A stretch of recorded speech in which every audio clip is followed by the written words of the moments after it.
Well, we may start noticing lower prices as the country battles a wave of inflation. Experts say higher interest rates are increasing the U.S. dollar's value. That's expected to drive down the cost of some imported goods. But there's no timetable on when we'll start seeing those lower prices. Just last month, the national inflation rate rose over 9%, which is the highest it's been since 1981.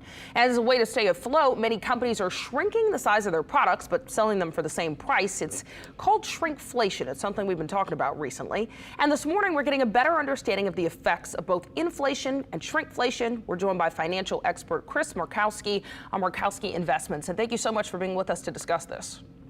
Good morning. It's a pleasure. Good morning. It's hardly a day now that we go without talking about inflation. Do you think we've seen the worst of it? I do think we've kind of hit a peak level. I really do. But even if it comes down several percentage points, it's going to take a while to work its way through the system, and it's still too high.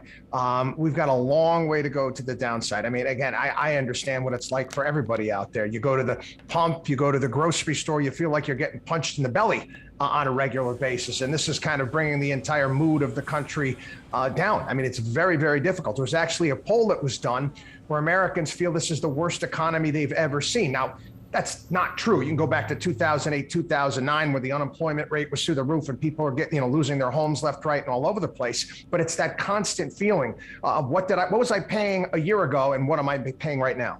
And of course, the Fed has been raising interest rates to try to offset this inflation. Tell us how that helps and then the trickle effects that has.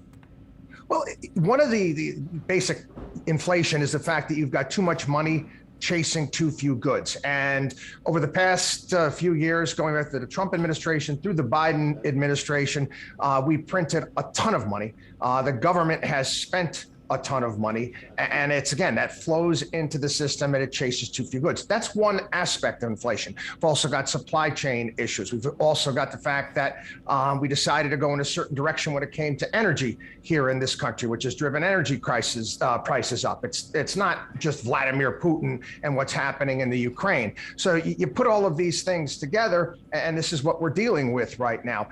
In my opinion, I think if we get the government to step back a little bit when it comes to regulations, when it allow the energy companies to go out there and do what they need to do, allow home builders to go out there, reduce their regulations, so maybe to drive housing prices down to a greater degree, this will be helpful. All right, and let's talk about a recession, because it's something all experts, I think, have an opinion on whether or not we're getting close to one, or could we reverse things and not see a recession?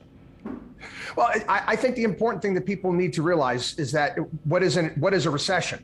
There's a myriad of different things. The NBER, it's a bunch of economists from Cambridge, they call it. If you get 2 quarters of negative economic growth, we've already had one, that meets one of the criteria for being in a recession. However, we're in this period of time where we've got this slowing growth, yet unemployment rates are very, very low. And still, you've got over 2 job openings for every one person that is looking for work at this point in time. So will they or will they not call it? I would tell people to avoid trying to pay attention whether we're in a recession or not. What's going on in your household? What's going on in your business? Use recessions, use slowdowns, whatever you want to call what we're in right now, as an opportunity to take a look at your household. Where can you save some money? Maybe cut back on a subscription or to your business. What's working? What's not working? So then you come on the other side of these slowdowns stronger than you were coming in. And you spoke of businesses. Let's talk about this idea of shrinkflation. How popular is this getting, and help people understand what it is? Certain companies they're doing this simply because their costs have risen. Take a couple chips out of the potato chip bag. Other companies are raising prices to some degree. We've seen it all. It's all about balance. When things turn in the opposite direction, we'll start seeing on the outside of certain packages, new and larger package. And they'll start marketing that to an effect. They have to manage their costs. And you have to, try to think about it in terms of, okay, you got a truck full of potato chips that cost a certain amount of money to move from the factory to the grocery stores a year and a half ago. How much more does that cost right now? All of this has to be priced into the actual potato chips.